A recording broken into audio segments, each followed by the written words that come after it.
On dit que les miracles n'existent plus, mais que feriez-vous si je vous disais qu'un cheval entre dans un hôpital avec un sac poubelle et que ce qu'il transporte à l'intérieur a non seulement sauvé une vie, mais a également changé le cœur de toute une ville?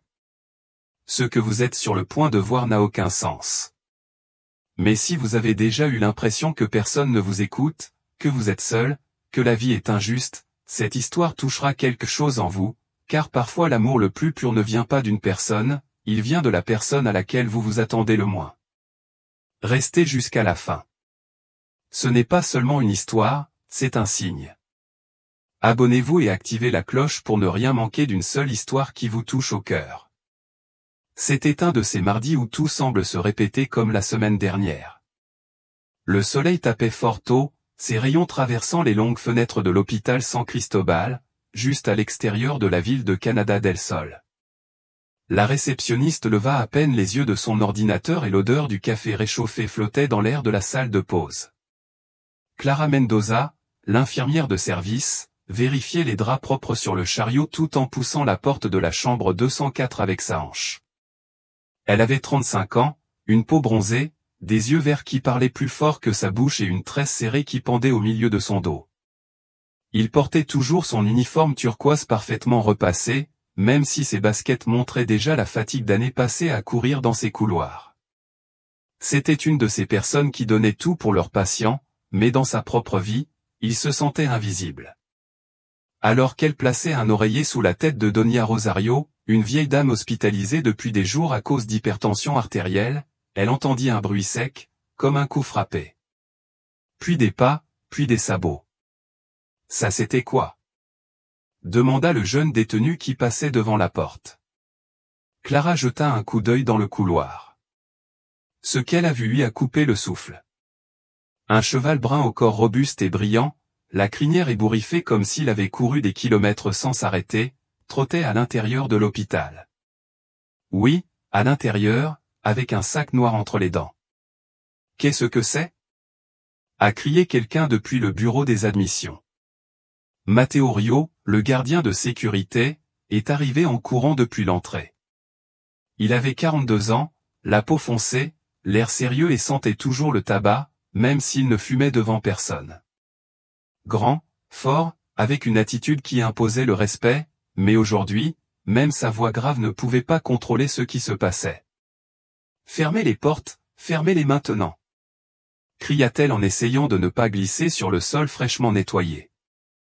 Mais le cheval n'a pas eu peur, il n'a pas rué, il n'a pas hennissé, il n'a pas explosé. Il marchait d'un pas assuré avec ce sac accroché à son museau comme s'il savait exactement où il allait. Sa démarche n'était pas sauvage, elle était urgente, comme s'il savait qu'il transportait quelque chose d'important. Clara descendit les escaliers en courant après l'animal. Il croisait des patients, des médecins et du personnel de nettoyage qui le regardaient avec le cœur sur la main. Certains criaient, d'autres se signaient. Matteo, ne lui fais pas peur. Regardez ses yeux, cria Clara au garde, la voix brisée. Et c'était vrai, les yeux du cheval n'étaient pas furieux, ils étaient empreints de hâte et de tristesse. Lorsque l'animal est arrivé au centre de l'hôpital, juste devant la porte des urgences, il s'est arrêté. Il posa doucement le sac sur le sol, comme s'il faisait une offrande. Puis il fit quelques pas en arrière et resta immobile, regardant Clara. L'infirmière tremblait. Il ne savait pas pourquoi, mais son cœur battait comme si quelque chose de très fort était sur le point de se produire, comme si le ciel avait envoyé ce moment pour une raison que personne ne comprenait encore. Matteo, je ne pense pas que ce soit un accident. Le garde hocha la tête en silence, tout en fixant le cheval. Et ainsi, au milieu d'une routine comme une autre, quelque chose a commencé qui allait changer la vie de tous à Canada del Sol, un mardi au hasard que Dieu a choisi pour nous rappeler que parfois les miracles arrivent sans demander la permission et arrivent avec des sabots. Il était 9h13 du matin lorsque le cheval a traversé la zone d'accueil comme s'il était le propriétaire de l'hôpital. Personne ne pouvait l'arrêter. Ni Matteo avec son physique d'ancien militaire, ni Clara avec son tempérament d'infirmière de guerre. Cet animal marchait avec une détermination que l'on ne voit même pas chez les humains les plus têtus. Les roues du chariot à médicaments grinçaient tandis que Clara essayait de l'atteindre. Matteo a glissé parce qu'il voulait courir sans laisser tomber la radio qu'il avait accrochée à sa ceinture. Tout semblait se dérouler au ralenti, mais le cheval n'a pas hésité une seule seconde. Elle tourna à gauche dans le couloir principal, esquiva le fauteuil roulant inoccupé, et juste au moment où un médecin essayait de lui bloquer le chemin, l'animal la regarda avec un mélange de supplication et de fermeté, et elle, sans savoir pourquoi, s'écarta. « Ce n'est pas normal, Clara », murmura Matteo, haletant tandis qu'il marchait derrière le cheval qui tenait le sac noir comme un trophée. « Je ne sais pas, mais regarde-le. Il n'a pas peur. Il sait ce qu'il fait. » Les pas du cheval résonnent sur les sols brillants de l'hôpital. Les patients sortaient la tête de leur chambre. Certains enfants ont ri, d'autres ont serré leur mère dans leurs bras, effrayés. Les médecins ont hésité entre appeler la protection civile ou les médias, mais personne n'a osé s'approcher plus que nécessaire. Clara fit quelques pas en avant. Je ne pensais plus au protocole ni au règlement. Quelque chose en elle, une intuition, un sentiment, elle ne savait pas comment l'appeler, lui disait que cet animal ne venait pas seul, il était envoyé. Le cheval s'est dirigé vers le couloir des urgences, là où il faisait froid à cause de la climatisation excessive, et s'est arrêté là, juste devant la porte avec le panneau rouge indiquant « Interdit d'entrée, zone réglementée ». Il laissa tomber le sac au sol avec un léger hochement de tête. Puis il fit 2 pas en arrière sans quitter Clara des yeux. C'est à ce moment-là que l'infirmière l'a vraiment vu. Le cheval était magnifique. Sa fourrure brun foncé brillait dans la lumière blanche de l'hôpital. Il avait de vieilles cicatrices sur ses pattes et une marque en forme de croix sur sa poitrine. Ses yeux, immenses et profonds, n'étaient pas effrayés, ils étaient tristes, comme ceux de quelqu'un qui a vu trop de mauvaises choses dans la vie, mais qui croit toujours en quelque chose de bien. « Qu'est-ce que tu apportes ?» murmura Clara en se penchant prudemment devant le sac. Matteo posa une main sur son épaule. « Attends, ça pourrait être dangereux. Nous ne savons pas d'où cela vient ni ce qu'il y a dedans. » « Je ne pense pas, » répondit-elle sans quitter le cheval des yeux. « Il ne nous ferait pas de mal, pas aujourd'hui. » Tout le couloir devint silencieux. Même le bruit du moniteur de signes vitaux provenant de la chambre 307 semblait s'être arrêté. Clara attrapa soigneusement la corde qui fermait le sac et la desserra. Sa respiration devint lourde, comme si son corps savait que ce qu'il était sur le point de voir allait changer sa vie pour toujours. L'odeur était la première chose. Ce n'était pas des déchets, c'était quelque chose de plus humain. « Mon Dieu !» murmura-t-il en ouvrant le bord du sac à 2 mains. Matteo fit un pas en arrière. Une infirmière cria du fond du couloir et le cheval baissa la tête comme s'il priait silencieusement. À l'intérieur du sac, enveloppé dans une vieille couverture brodée de roses, se trouvait un petit bébé, les lèvres violettes à cause du froid, respirant à peine, mais vivant. Clara s'agenouilla soudainement, les lèvres tremblantes. Matteo ôta sa casquette dans un geste instinctif de respect, comme quelqu'un se tenant devant un autel. « Il est vivant, Matteo, il est vivant. » Les yeux du cheval se remplirent de larmes, et bien que personne ne puisse l'expliquer, à ce moment-là tout le monde savait que ce n'était pas seulement un animal, c'était un envoyé, un gardien, un messager avec des jambes et une crinière, enfreignant les règles pour sauver une vie. L'air dans le couloir est devenu épais. On n'entendait ni le bourdonnement du réfrigérateur à médicaments ni les bavardages entre médecins qui remplissaient toujours l'hôpital. Tout s'est figé. Le bébé, si fragile, si petit, si miraculeusement vivant, gisait à l'intérieur du sac comme un trésor caché par le ciel. Clara, les genoux plantés sur le sol froid, ne pouvait s'empêcher de le regarder. Son visage était rouge, ses cheveux étaient déjà défaits de leurs tresses et des larmes coulaient sans qu'elle s'en aperçoive.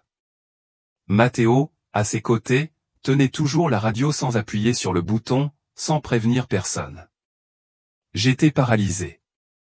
Nous avons besoin d'un incubateur maintenant, cria soudain Clara, revenant à la vie comme un éclair.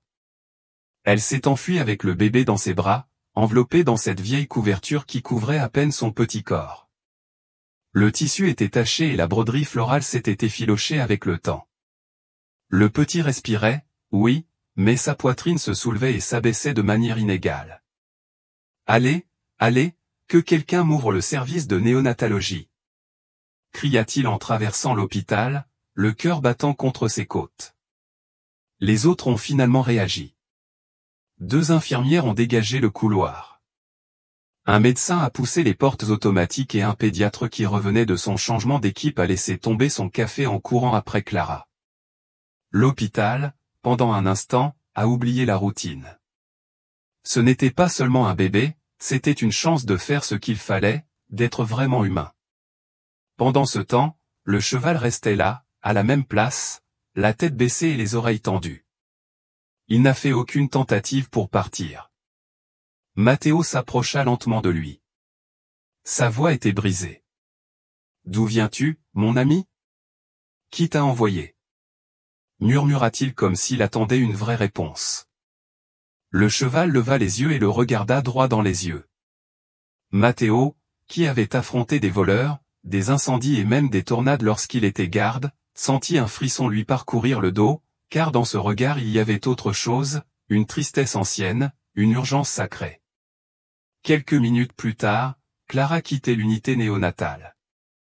Son visage était lavé, mais ses yeux brillaient encore. Matteo s'est immédiatement approché de lui.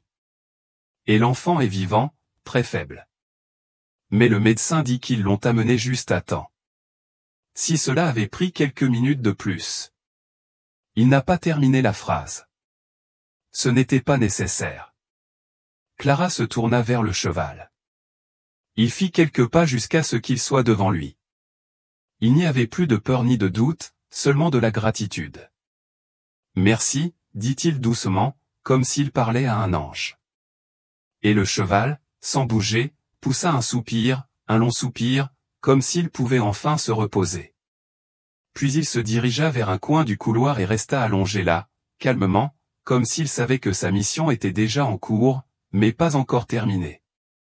À ce moment-là, un garçon de 7 ans, Kevin, l'enfant le plus agité de l'étage, hospitalisé avec une jambe cassée, est apparu de son fauteuil roulant avec un ours en peluche à la main.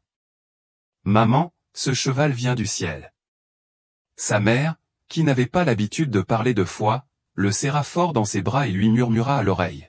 « Je ne sais pas, mon fils, mais aujourd'hui nous avons appris qu'il y a des miracles qui marchent à 4 pattes. » Ce même après-midi, l'hôpital San Cristobal a cessé d'être un lieu ordinaire.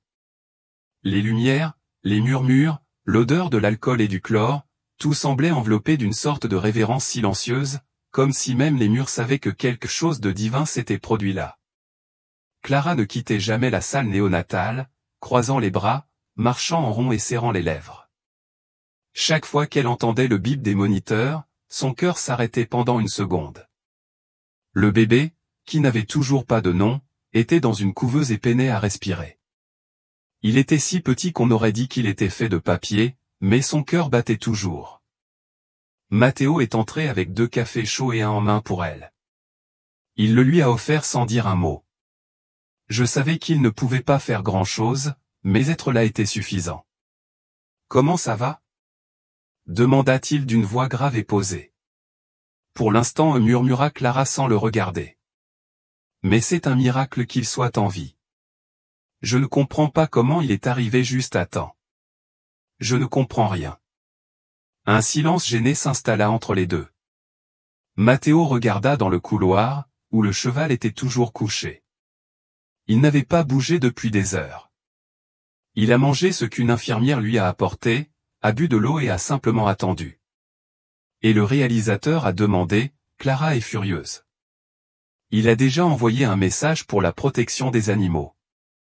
Il dit que ce n'est pas une écurie, qu'il y a des règles, que cela pourrait être un scandale. Clara serra le poing. Règles.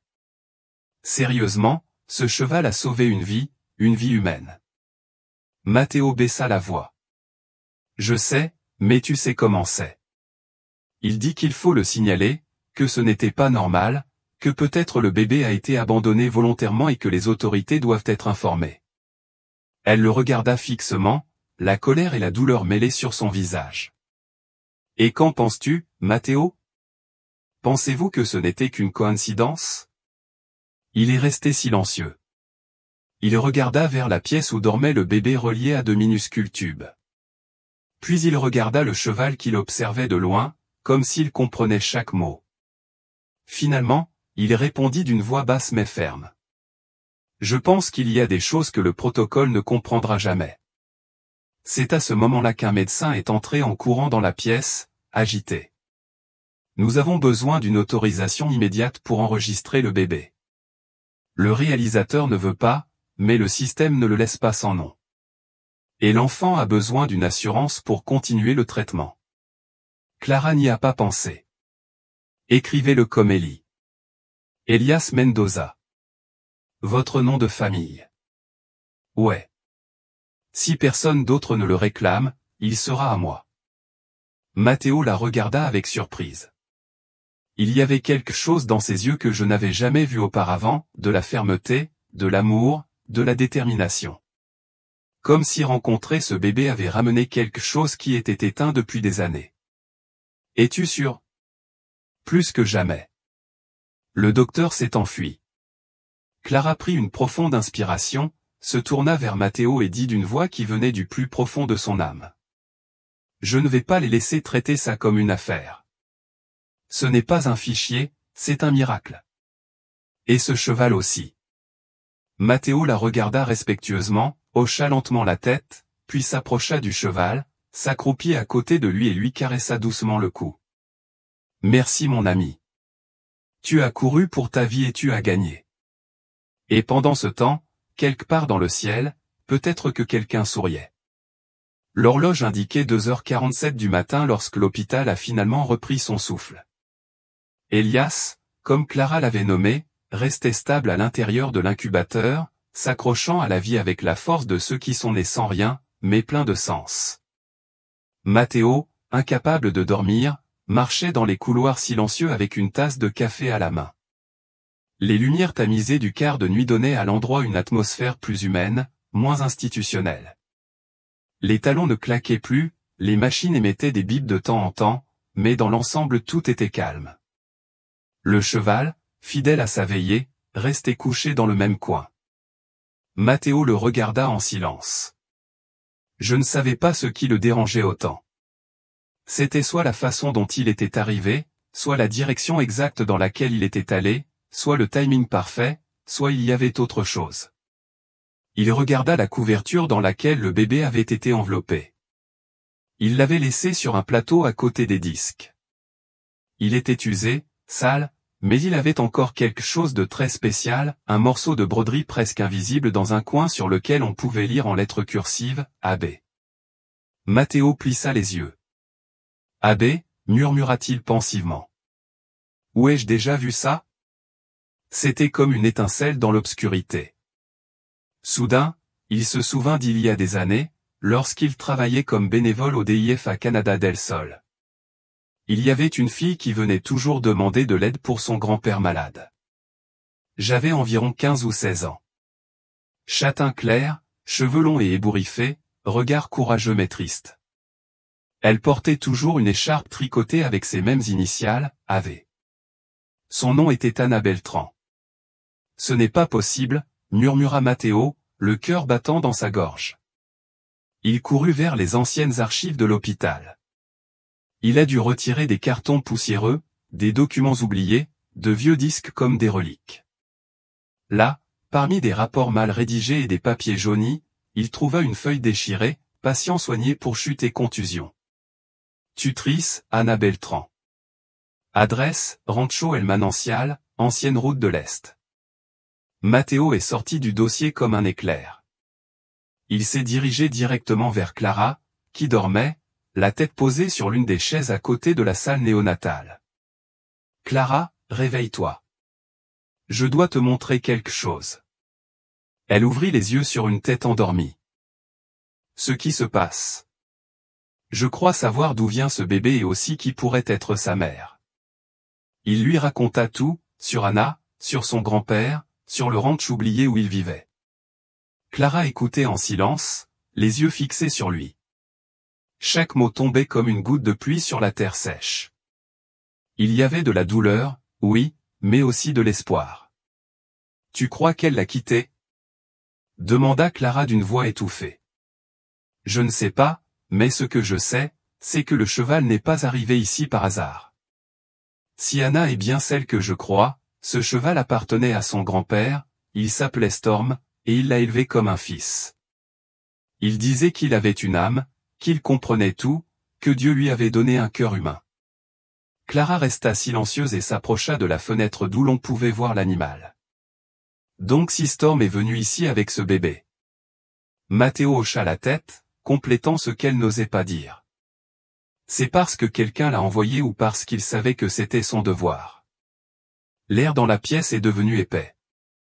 Ils savaient tous les deux que ce qu'ils étaient sur le point de découvrir allait tout changer. Pas seulement l'histoire du bébé, mais la vôtre aussi. Parce que parfois le passé ne revient pas nous hanter, mais fermer des cercles et ouvrir des chemins que seul un miracle peut forger. Mais Storm a compris. Je lui ai parlé, je lui ai demandé de l'aide et il l'a accepté. Matteo sentit sa gorge se serrer. As-tu demandé au cheval d'emmener ton fils à l'hôpital? Anna sanglota. Je ne pensais pas qu'il le ferait, mais il est parti et n'est pas revenu.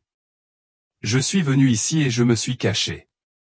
Clara la serra dans ses bras sans dire un seul mot, car il ne s'agissait pas d'un procès, ni de loi, ni de papier. C'était une jeune mère effrayée qui avait fait ce qu'elle pouvait avec ce qu'elle avait, et un animal qui avait fait ce que beaucoup d'humains n'osent jamais faire, agir par amour, sans rien demander en retour. Matteo fit quelques pas vers l'écurie. À l'intérieur, il trouva une vieille photo accrochée à un clou rouillé. On y voit un homme au visage ridé, coiffé d'un chapeau à large bord et arborant un sourire serein, avec Storm à ses côtés, un jeune homme brillant. Au dos, écrit au stylo bleu, on pouvait lire « Si jamais je pars, il saura quoi faire ». Don Aurelio Beltran. Matteo pressa la photo contre sa poitrine. Don Aurelio est mort depuis 3 ans, mais sa foi n'est pas partie. Son amour pour sa petite fille, pour son cheval, pour la vie, était toujours là, vivant, présent, faisant des miracles de l'autre côté. Et Storm n'avait fait que suivre l'appel de cet amour. Le retour à l'hôpital s'est fait en silence. Anna, assise à l'arrière du camion, serrait dans ses bras la couverture avec les initiales AB, comme si cela lui donnerait la force de ne pas s'effondrer. Clara la regardait de temps en temps dans le rétroviseur, sans dire un mot, juste en ressentant, car il y a des moments où l'âme parle plus fort que la bouche. Quand ils arrivèrent, Storm était debout, comme si elle savait qu'Anna revenait. En la voyant sortir du véhicule, le cheval hennit doucement, marchant vers elle lentement, avec cette noblesse qu'on ne voit plus. Anna s'approcha de lui avec des larmes coulant sur ses joues et posa son front sur son museau. « Merci, vieil homme. Merci de ne pas le laisser seul. » La scène fut interrompue par un cri aigu qui rompit la paix. « Que se passe-t-il ici ?» rugit le docteur Gennaro Este, directeur de l'hôpital, en se frayant un chemin à travers le personnel. C'était un homme de 58 ans, grand, mince, avec des cheveux gris toujours peignés en arrière et un regard froid et marbré. Costume impeccable, cravate serrée et aucune patience pour tout ce qui échappe à son contrôle. Qui a autorisé cette jeune femme à retourner à l'hôpital? Et le cheval? Quel genre de cirque organise-t-il ici? Matteo se tenait devant Anna, mais c'est Clara qui fit un pas ferme sans hésitation. Je l'ai amené, docteur. Et non, ce n'est pas un cirque. C'est une histoire que vous, même après 30 ans ici, ne pourriez pas comprendre si vous ne vous débarrassiez pas de votre ego. Des murmures commencèrent à se faire entendre dans les couloirs. Infirmières, aides-soignantes, jeunes médecins. Tout le monde savait que quelque chose était sur le point d'exploser. Gennaro fronça les sourcils. Excusez-moi, c'est comme ça que vous me parlez, Clara? Oui, docteur, et je le referai, car pendant que vous vous souciez de votre image et de votre réputation, un cheval a sauvé un nouveau-né et l'a amené ici. Un cheval. Et tu sais pourquoi? Parce que nous, les humains, vous avions tous abandonné, y compris vous. Gennaro fit une grimace d'incrédulité. Et qu'est-ce que tu comptes faire? Devrions-nous adopter la fille et le cheval? Écrivons un article sur les miracles au lieu de remplir des rapports cliniques. Ce n'est pas un refuge, infirmière, c'est un hôpital. Anna, qui avait tout écouté la tête baissée, leva les yeux et, pour la première fois, parla d'une voix ferme et inébranlable. Je ne veux pas que vous me donniez quoi que ce soit, docteur. Je veux juste voir mon fils. Et si vous voulez me poursuivre en justice, allez-y. Mais ni toi ni personne d'autre ne va me retirer mon droit d'être proche de lui. Un silence s'installa. Storm renifla lentement, comme pour soutenir chaque mot. Gennaro ouvrit la bouche pour répondre, mais Matteo l'interrompit. Vous connaissiez Don Aurelio, n'est-ce pas? Le réalisateur s'étendit. Oui. Et alors? Il a fait don d'un terrain à l'hôpital il y a des années. Il nous a obtenu la permission alors que personne ne voulait construire cet endroit à Canada del Sol. Tu sais ce qu'il disait toujours? Que les gens oublient le bien quand le pouvoir leur monte à la tête, que la médecine est inutile sans compassion. Vous souvenez-vous? Gennaro serra les dents. Ses yeux scrutèrent les visages qui le regardaient et pendant une seconde quelque chose dans son expression changea. Pas entièrement, mais suffisamment. 1 heure. Tu as 1 heure à passer avec l'enfant, dit-il à voix basse.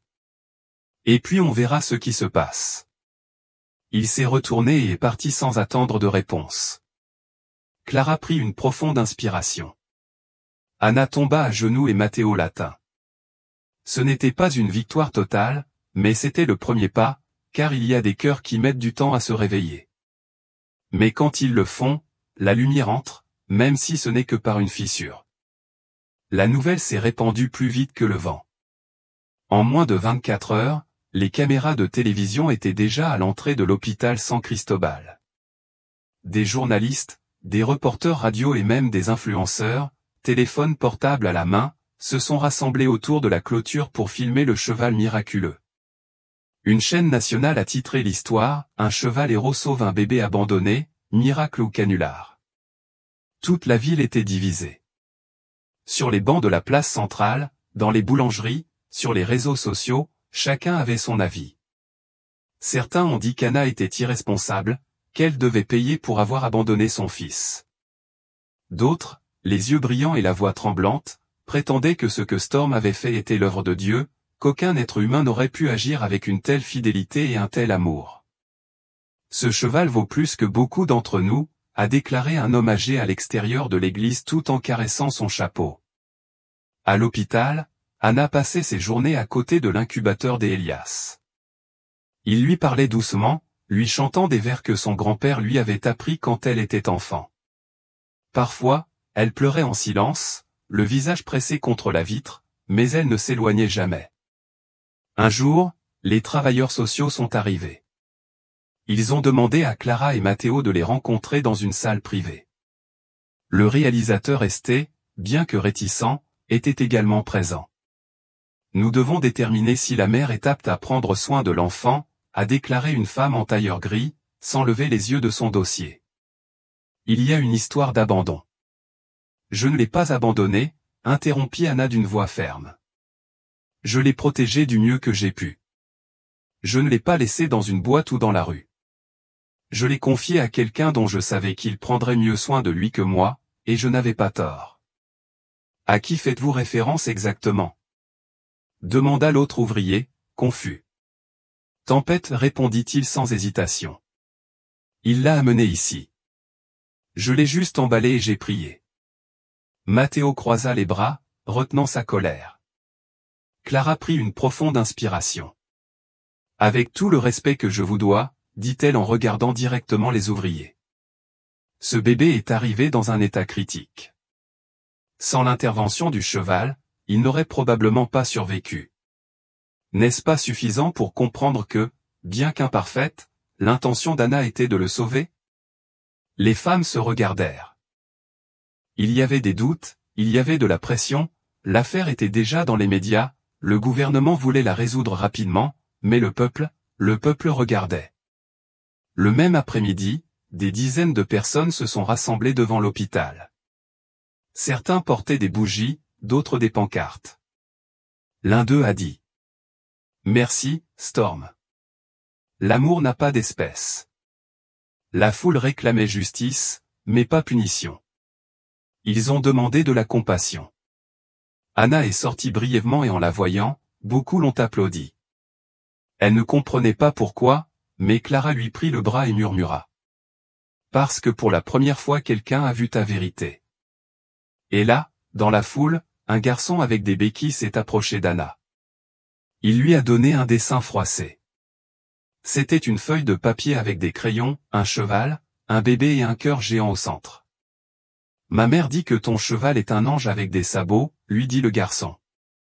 Anna le serra dans ses bras en pleurant, en souriant, pour la première fois depuis longtemps sans peur. La lune était haute, ronde comme une lanterne allumée au-dessus de la Canada del Sol. L'hôpital, bien que plus calme, était toujours plein d'énergie refoulée. Quelque chose avait changé. Les couloirs n'étaient plus froids ou impersonnels. L'histoire du cheval qui a accouché d'un bébé a touché des cordes sensibles, celles que personne n'ose nommer, mais que tout le monde ressent. Cette nuit-là, Matteo se rendit dans l'arrière-cour de l'hôpital, où Tormenta était allongé paisiblement sous un arbre, comme s'il savait que la mission qui lui avait été confiée avait été accomplie. Le garde s'accroupit à côté de lui avec une couverture à la main. Il l'a soigneusement couvert. « Je ne sais pas si tu comprends ce que tu as fait, vieil homme, ou si tu l'as juste fait parce que tu en avais envie. Mais merci, dit-il à voix basse, comme quelqu'un qui parle à quelqu'un de sacré. » Clara le rejoignit quelques minutes plus tard. Ils étaient assis ensemble sur un banc. Ils ne parlaient pas beaucoup ces derniers temps, mais quand ils le faisaient, ils se comprenaient sans trop de mots. « Tu sais ce que je pense ? » dit-elle en regardant le cheval qui dormait avec les yeux mi-clos. Que parfois Dieu n'envoie pas des anges avec des ailes, mais avec des sabots, avec des cheveux et avec un regard noble. Et quand cela arrive, il faut apprendre à écouter ce qui n'est pas dit. Matteo hocha la tête.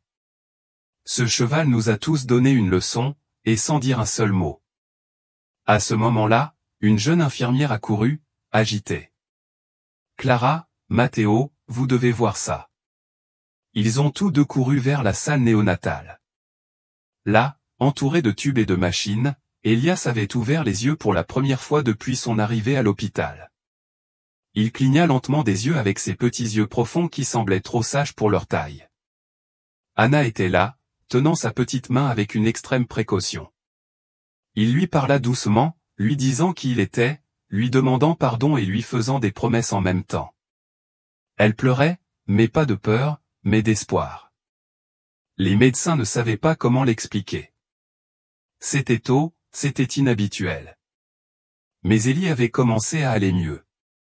Ses signes vitaux se stabilisaient. Ses mouvements étaient plus forts. C'est comme si murmura l'un des pédiatres, comme si quelque chose s'était réveillé en lui. Clara regarda Anna puis Elias. Puis, sans réfléchir, il a sorti son téléphone portable et a montré une image capturée quelques heures plus tôt par l'une des caméras de l'hôpital. Il y avait un orage devant le jardin, mais la chose surprenante était la lumière. Une sorte de halo blanc l'entourait. Ce n'était pas un reflet normal, ce n'était pas un effet de caméra, c'était autre chose. Clara l'a montré à Matteo. Ils se regardèrent tous les deux en silence. « Tu vois aussi ce que je vois ?» demanda-t-elle. Matteo n'a pas répondu, il s'est juste signé. Quelques heures plus tard, alors que tout était calme et que le personnel commençait à se préparer pour le nouveau jour, une infirmière est sortie dans le jardin pour vérifier l'état de Storm, mais elle était partie. Aucune trace, aucune empreinte, aucun bruit, comme si le vent l'avait emporté en paix, sachant qu'il n'avait plus besoin de lui. Il n'a laissé qu'une seule chose. Sur le sol, là où il était allongé, il y avait une seule fleur blanche et vivante qui poussait à travers le béton. 6 ans se sont écoulés depuis ce matin qui a changé à jamais l'hôpital San Cristobal et toute la Canada del Sol. L'endroit était toujours debout avec ses mêmes longs couloirs, ses médecins pressés et ses infirmières dévouées. Mais quelque chose au plus profond de ces murs n'était plus le même. Elias traversait l'hôpital comme si c'était sa deuxième maison. Elle avait 6 ans, des cheveux châtain clair, une peau bronzée et des yeux aussi intenses que ceux de Storm. Partout où il allait, il laissait une trace de curiosité, de joie et de paix. Il saluait toujours tout le monde, demandait des nouvelles des patients et, quand il le pouvait, il se faufilait pour déposer des fleurs aux grands-mères de la maison de retraite. Anna, sa mère, était désormais bénévole dans le même hôpital. Elle étudiait les soins infirmiers le soir et, même si la vie n'était toujours pas facile, elle l'a affrontée avec un cœur ferme. Elle n'était plus la même fille effrayée qui, un jour, avait enveloppé son fils dans une couverture brodée de ses initiales. C'était une femme courageuse, pleine de lumière et avec un amour qui ne rentrait plus dans sa poitrine. Un samedi matin, lors de la journée de sensibilisation communautaire de l'hôpital, ils ont organisé une cérémonie très spéciale. Devant un banc en bois, sous un vieux mesquite dans le jardin central, ils ont placé une plaque dorée qui honorait Storm, le cheval qui nous a appris à aimer inconditionnellement. Autour, voisins, médecins, patients, enfants et grand-mères se sont rassemblés en silence. Matteo, désormais à la retraite, était présent avec son vieux chapeau à la main et les yeux pleins d'émotion. Clara, aujourd'hui chef des soins infirmiers, était celle qui dirigeait l'événement. Aujourd'hui, nous ne nous souvenons pas seulement d'un animal, dit-il, sa voix ferme et brisée à la fois. Nous nous souvenons d'une vérité que nous avions presque oubliée, que l'amour n'a ni forme, ni espèce, ni langage, que parfois les miracles viennent du ciel, courant dans le couloir d'un hôpital avec un sac dans la bouche et une mission dans l'âme. La foule a applaudi avec les larmes aux yeux. Elias, vêtu d'un jean, de bottes et d'une chemise blanche un peu trop grande pour lui, s'est approché de la plaque. Dans sa main, elle tenait une fleur blanche, la même qui, 6 ans auparavant, poussait dans le béton où Storm s'était reposé. Il le plaça à côté de la plaque, s'agenouilla avec la plus pure innocence et murmura.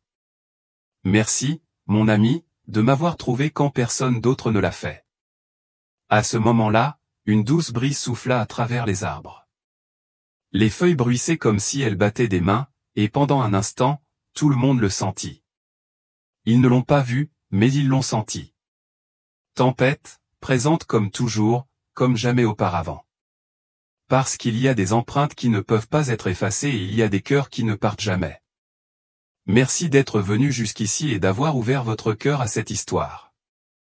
Avez-vous remarqué comment un simple acte d'amour peut tout changer? Et vous, que seriez-vous prêt à faire pour quelqu'un qui ne peut pas parler, mais qui peut ressentir?